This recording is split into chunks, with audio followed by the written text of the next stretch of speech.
Mmezisikia taarifa za Kylian Mbappe? Mmezisikia taarifa za Kylian Mbappe bwana? Jambo la kushangaza bwana, yale yaliyotokea kwa Dubai yametokea kwa Kylian Mbappe. Jana tulikuwa na friend game kati ya France na Brazil, Ufaransa na Brazil.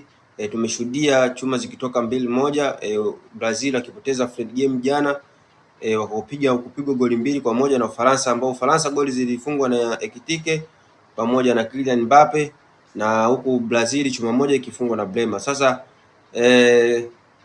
Brazil inaonekana kwa kumwacha Neymar inawezekana ikawa changamoto kubwa sana wakapoteza katika World Cup inayokuja.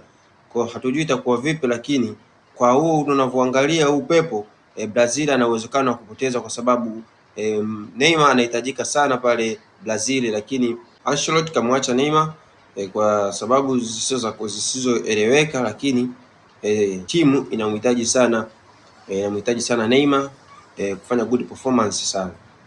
Pia tumeangalia Kamavinga pamoja na Vinicius Junior, urafiki wao ukiwa ni mkubwa sana, urafiki mkubwa sana pale katika timu ya Brazil, ni urafiki kutoka katika klabu ya Real Madrid mpaka Brazil.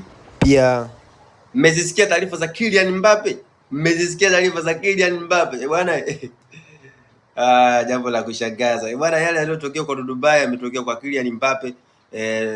Taarifa zilizotufikia zinasemekana kwamba medical team ya Real Madrid imemtibu Mbappe mguu ambao sio sahihi. Yeye kaumia mguu wa kushoto, wao wametibu mguu wa kulia.